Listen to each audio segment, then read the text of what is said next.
Tomorrowland was one of the original lands at Walt Disney's original theme park. And over the years, it's seen a lot of change, and it's been one of the most divisive lands in Disney history. Like, there's definitely a lot of Tomorrowland fans out there, and there's a lot of people that are underwhelmed with the area, including me. So today we're gonna deep dive into one of the more interesting lands at Disneyland.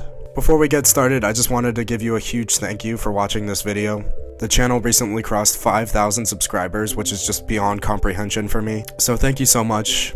It's really exciting to see this channel grow into something that I couldn't even dream of like a few months ago. Like, I remember when I was setting subscriber goals at 300, and then one of my Tiana's videos really took off, and now we're in the thousands, which is just absolutely incredible. So if you're new here, or if you haven't subscribed yet, please join the team. I'm a pretty small theme park channel, so I'd really love to continue this growth. Thank you all so much for the support on the Avengers video that like shot up to the most popular video that I've ever made. So that was really awesome to see. So today we're going to take a look at another land that Disney has, and that is Tomorrowland. Let's start things off by looking at the rides that Tomorrowland has. This area of the park has a really decent ride count. I think it's second only behind Fantasyland. So when you first walk in, you're going to see Astro Orbiter, which is one of the spinning attractions at the Disneyland Resort. I actually made a whole video ranking all of my favorite spinning rides at this resort, and Astro Orbiter was definitely near the top. Like, I love the aesthetic with the spaceships. Like, it is just a Dumbo clone, but I prefer this to Dumbo. It's just so tall and it's very visually appealing. Like, it absolutely dominates the hub of Disneyland. Like, the theory of Disneyland is that each area is supposed to have something to draw you into it, and Tomorrowland has one of the best draws because it has kinetic energy through Astro Orbiter. Like, it's just one of the most interesting things to look at. After you pass Astro Orbiter, on the left hand side, you're gonna see Buzz Lightyear Astro Blasters. This was the original shooting dark ride at the Disneyland Resort, and as someone who grew up loving Toy Story, I do love this ride. Like, it's very, very cute. The 2D set design is really, really charming, and it is just a ton of fun. It is one of the shorter dark rides at Disneyland, but it is impressive how many dark rides that this park has, and this is the only shooting dark ride. Like, this ride is so much fun, and you can spin your ride vehicle, which is really, really cool. So you can angle yourself to have a better shot at different targets. I'm absolutely not the best at shooting dark rides, but I know there's a lot of people out there who are really competitive with this ride, and it's way better than the version in Florida. I absolutely hate the Buzz Lightyear Space Ranger spin ride at Magic Kingdom.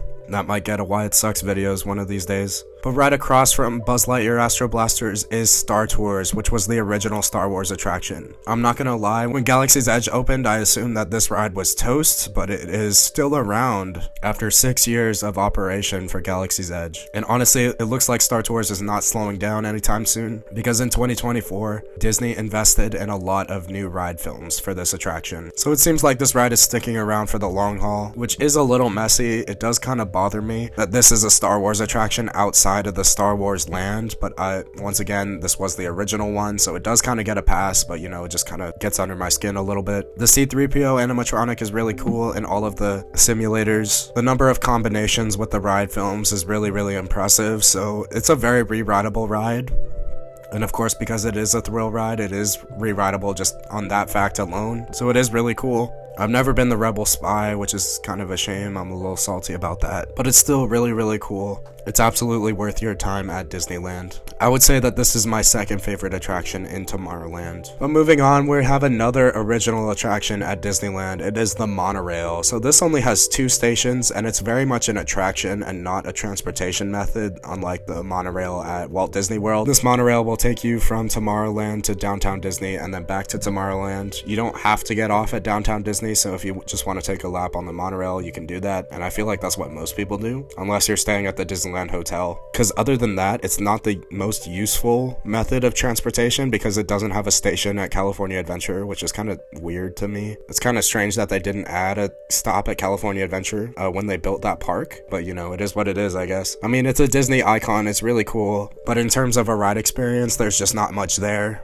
But it does give you some cool views. Like when you pop into DCA for a little bit, you have an awesome view of Mission Breakout, which is really, really cool. When you return from Downtown Disney, you have an awesome view of Nemo, the Matterhorn, and Autopia. Speaking of which, the next attraction that we're going to talk about is Finding Nemo Submarine Voyage, which is directly below the monorail station. I did make a video of my top 5 least favorite attractions at Disneyland, and this attraction was on it. It's just a reskin, and all it does is retell the story of the movie, and visually it's just not that impressive, and the ride vehicle is pretty claustrophobic, so it's not my favorite thing in the world. I never ride this ride. And from what I understand, this is one of the most expensive rides to maintain at the Disneyland Resort, which is pretty crazy. I'm surprised that this thing is still around.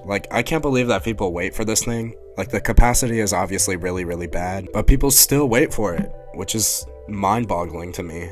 You will never find me in line for Finding Nemo Submarine Voyage. Another ride that is one of my top 5 least favorite attractions at Disneyland is Autopia. I have a lot of opinions on Autopia. I feel like the only reason that this ride is still around is because it was one of the original attractions at Disneyland. When it opened in the 50s, freeways were the future, but we live in a world where freeways are our reality. So there's absolutely nothing futuristic about cars and roadways. I know some people say that, oh, for kids, it's showing them their future of driving a car, so that's why it works in Tomorrowland. And that's the angle that Disney leans into, because at the exit for the attraction, there's a little booth where you can get a fake Autopia driver's license, which that's cute, that's fine. But in terms of a ride experience, I literally had to drive to get to Disneyland, so why would I want to wait in line and then drive again, you know?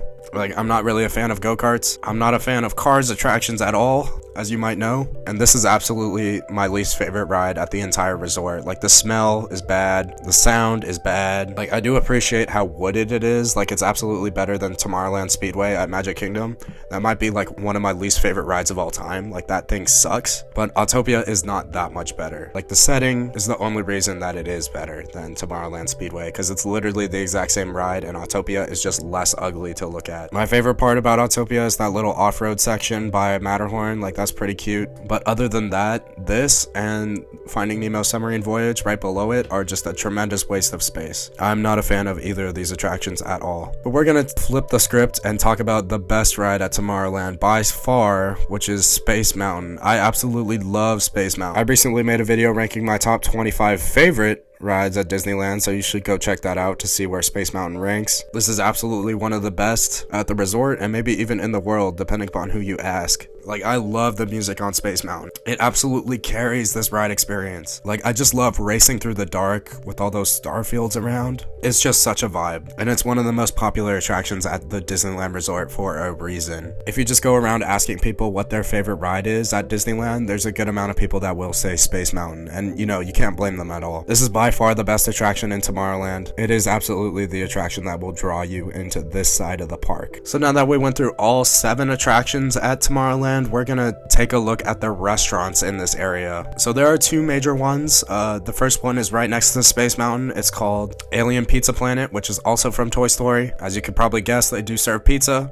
There's also a couple pastas that you can choose from and salads. This is probably one of the more generic restaurants at the entire resort, so it's not my favorite. As I said, I do love Toy Story, so I do appreciate that they rethemed it from just Pizza Planet to Alien Pizza Planet, so that's cute. But my least favorite restaurant at the entire resort is right next door. It's called Galactic Grill. This is one of the most generic restaurants at the entire resort, just like Alien Pizza Planet, but instead of serving cheese pizza and pepperoni pizza, they serve burgers and chicken tenders. It does have an outdoor seating area, unlike Pizza Planet that has an indoor seating area. So both of these restaurants are just lacking charm to some degree, and it's just pretty generic theme park food. There's nothing interesting to talk about, which means that Tomorrowland doesn't have the greatest food offerings in the park. They do have churro stands and snack stands and popcorn stands, but you can find those pretty much everywhere in Disneyland, so they're not worth talking about. So we're gonna move on and talk about the abandoned aspects of Tomorrowland. The most obvious one is the People Mover. When I think of Tomorrowland, I think of that walkway in between Star Tours and Buzz Lightyear, and right above it is the abandoned People Mover tracks. So these absolutely dominate Tomorrowland, they're absolutely everywhere, and it's just a massive reminder of what was lost at the Disneyland Resort. Because if you don't know, People Mover became Rocket Rods, which was just a faster version of the People Mover pretty much. And then the Rocket Rods were so fast that they damaged the track and the support columns, so now they're pretty much unusable.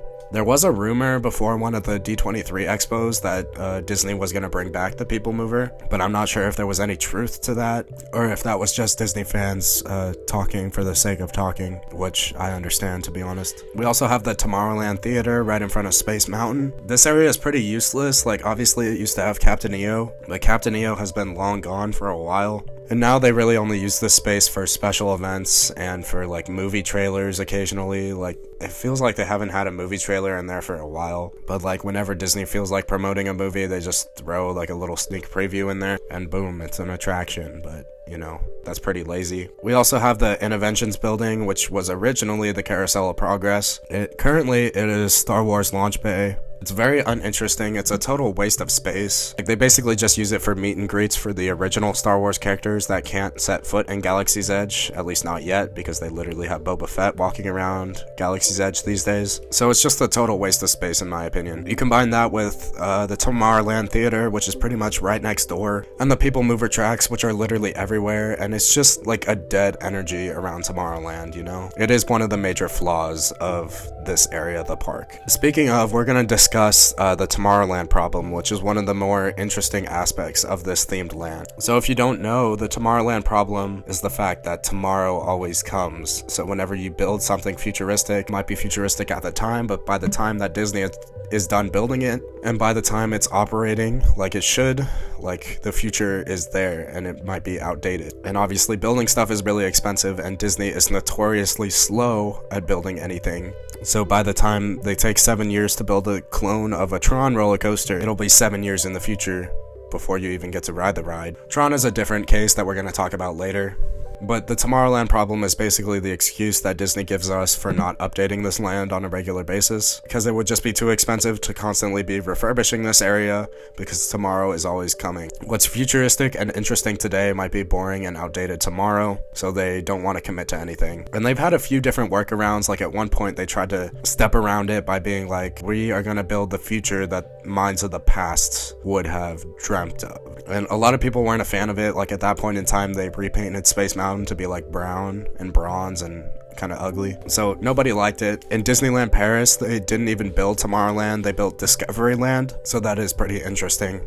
I didn't get to spend much time in Discoveryland when I went to Disneyland Paris, but they did retheme their Space Mountain to Hyperspace Mountain, so I don't think it worked out too well. Speaking of Hyperspace Mountain, they do bring that overlay down to California for like about a month out of the year. Usually it's Star Wars month, which is May. There was a point in time where they kept it around for like an entire year, which was really annoying because I'm not a fan of Hyperspace Mountain. The original Space Mountain is way better. They also used to have this overlay called Ghost Galaxy for Space Mountain during Halloween time. I'm one of the few people that thought that Ghost Galaxy sucked, so I'm not a fan of it. They did stop bringing it back a few years ago, so I don't miss it at all, but I know a lot of people do. I wish that they would just leave the Space Mountain alone for most of the year. Like, I'm fine with Hyperspace Mountain taking the month of May. I only want one overlay for Space Mountain. You know, Space Mountain doesn't need two overlays. Like, could you imagine if Haunted Mansion had two different overlays, or like any other ride ever? One overlay is more than enough. Speaking of Star Wars, I feel like another major problem with Tomorrowland is like the mix of IP and original attractions. Like, I don't think it works really well at all.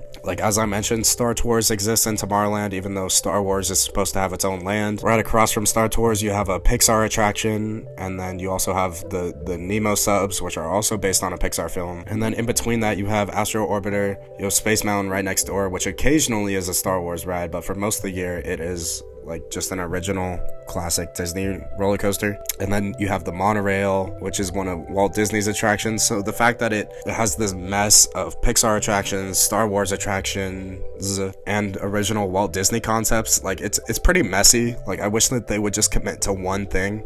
Like, right now it just kind of feels like a hodgepodge of different eras of Disney, and I don't think it works that well. And I feel like part of that is because of the buildings. Like, they're really inconsistent. It doesn't feel like these buildings belong next to each other. Like, even Buzz Lightyear and Star Tours, which are literally right across from each other, they look completely different. So it doesn't feel like there's cohesion at all. Like, obviously Space Mountain has a very iconic structure, but it doesn't match with the rest of the land. Like when you look at Tomorrowland and Magic Kingdom, one thing that I think it does better than ours, other than having the people mover, is that it's very cohesive. Like it fits together pretty nicely. Space Mountain and Tron right next to each other works really well. And then the rest of the land has like a similar architecture style. Like at Disneyland, you got Space Mountain, and then you have Pizza Planet, which is like bright red, and then you have a rocket in front of Pizza Planet. You got Star Tours and Buzz Lightyear which look nothing alike, and then Autopia is like this blue circular structure, and then you have the water with the Nemo Lagoon, which is very pretty, but it doesn't match with the rest of the land at all. Like it doesn't fit in at all, in my opinion. And then you have the monorail tracks, so it's just kind of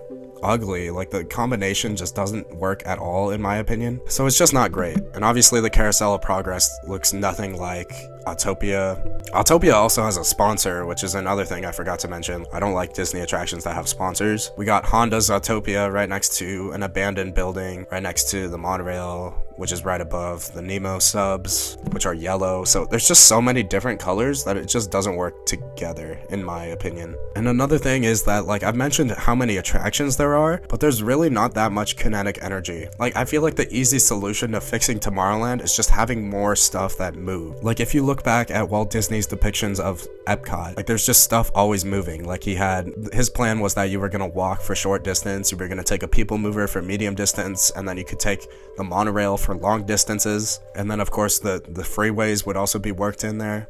I think they were going to be below the city. So there was always just going to be stuff happening. There were going to be people going places. There was going to be energy and movement. And right now, it doesn't feel like there's any energy or movement, because most of the land is just buildings, which are Star Tours, Buzz Lightyear, Space Mountain, the Intervention / Star Wars Launch Bay building. You got Pizza Planet and Galactic Grill, which are all just buildings. And then the rides that do move are Astro Orbiter, Autopia, the Nemo subs, and the monorail. The Nemo subs, like, don't dispatch that often, and they also move very, very slowly through the water, so it's not very exciting to look at. The monorail only runs 2 of them, so dispatches are pretty infrequent. And then Autopia definitely has the most movement, but again, it's cars, which is not interesting to look at, in my opinion. And in the heart of the land, which is like that alleyway between Buzz Lightyear and Star Tours, has like 0 kinetic energy at all, because the people mover is gone. Like when you're looking at Tomorrowland from the hub, as I mentioned, like Astro Orbiter is one of the most visually interesting things to look at, but once you pass Astro Orbiter, like the rest of the land is pretty depressing. There needs to be more happening, you know? Like I feel like a vast majority of the land is just buildings. Like it's a shame that Space Mountain doesn't have like an outdoor section at all, because there just needs to be stuff happening. There need to be people going places. Things have to be moving, you know?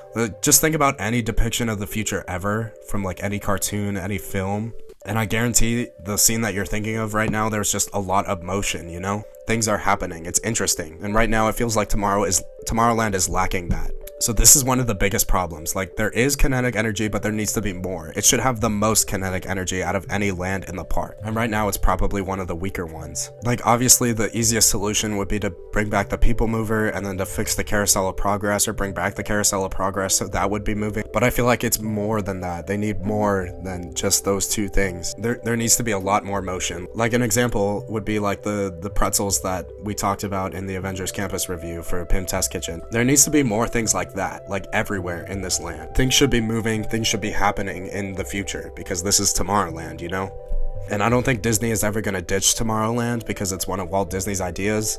This was an original land, so they have to figure it out. The thing that's never going to go outdated is kinetic energy, so they just have to have something. That would be the easiest way to fix Tomorrowland, in my opinion. So to summarize, my biggest issues with Tomorrowland are the amount of abandoned property with the People Mover, Star Wars Launch Bay, and the Tomorrowland Theater, the lack of kinetic energy with no People Mover and no Carousel of Progress, the bland buildings that don't really mesh together at all, the mix of IP and original attractions, and of course the Tomorrowland problem. So how do we fix Tomorrowland? Honestly, in a perfect world, I would just demolish everything except for Space Mountain and just start from scratch. Like the easiest rides that I would replace would be Star Tours, Autopia, and Nemo, maybe even Buzz Lightyear. You have to have kinetic energy, things have to move, whether that's attractions or just walkways, or even like little designs like the Pym pretzels that we talked about. If you want to lean into IP, I feel like you should commit to it. If you're gonna do that, you should probably keep Buzz, keep Nemo, and maybe bring in like Wreck-It Ralph or WALL-E.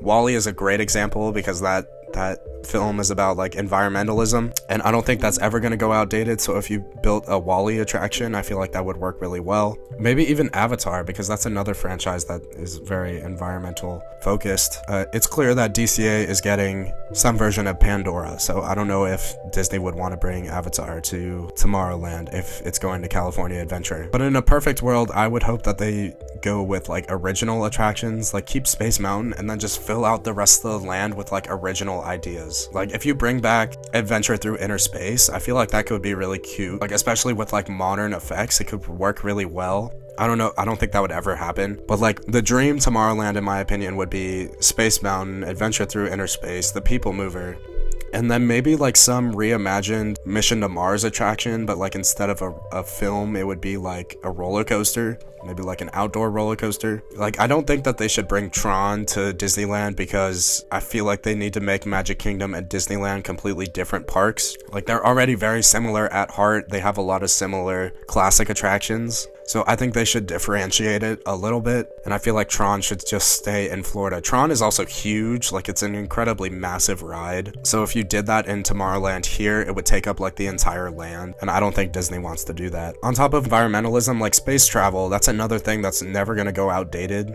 Like that's very much like a futuristic concept, and it has been for the longest time, which is why Space Mountain still works so well. So why can't you bring in more attractions that focus on space travel? Or you could lean into the sea travel aspect, because that's definitely another thing that could be pitched as a futuristic thing, because right now it's just being used as an attraction to retell a story that one of Pixar's best movies, you know? So like if you recontextualize the submarine attraction and used like a different ride system that was less claustrophobic and more futuristic, I feel like it could work really well. Like who knows, maybe you could do a drop ride, I don't know, exploring the ocean, like you never know. There's just so many possibilities, and if you give the green light to Imagineering to come up with original concepts for Tomorrowland, I'm sure they would knock it out of the park, but unfortunately I don't think Disney's ever gonna do that. So I feel like the best Tomorrowland that we could possibly hope for would be a mix of WALL-E, Wreck-It Ralph, and maybe Avatar. I'm sure some of you could also think of different IP that would work really well at Tomorrowland, so please let me know in the comments below. One more thing I want to talk about before I go is the music in Tomorrowland. The area loop is basically just a cover of different Tomorrowland songs, including A Great Big Beautiful Tomorrow, which is not being played at this park. And then you have a couple Toy Story songs like You Got a Friend in Me. And the Space Mountain music is just, the off-ride music I should say, is just nowhere near as good as the off-ride music of the Space Mountain in Florida. Like I love listening to the Star Tunnel music for Space Mountain in Florida. Like that's just one of my favorite pieces of cue music like ever. So I kind of wish that they would update the music here and make it better. Like right now it feels pretty generic, and it also combines to like the messy atmosphere that Tomorrowland has. Music is very, very important to creating atmosphere. So this is definitely another area of improvement for Tomorrowland. And that is everything I have to say about one of Walt Disney's original themed lands. Do you agree with everything that I've said in this video? Do you disagree? Please let me know how you would change Tomorrowland, or what you think of the current iteration of Tomorrowland at Disneyland in California. Please let me know in the comments below. Please like, comment, and subscribe, and I will catch you later.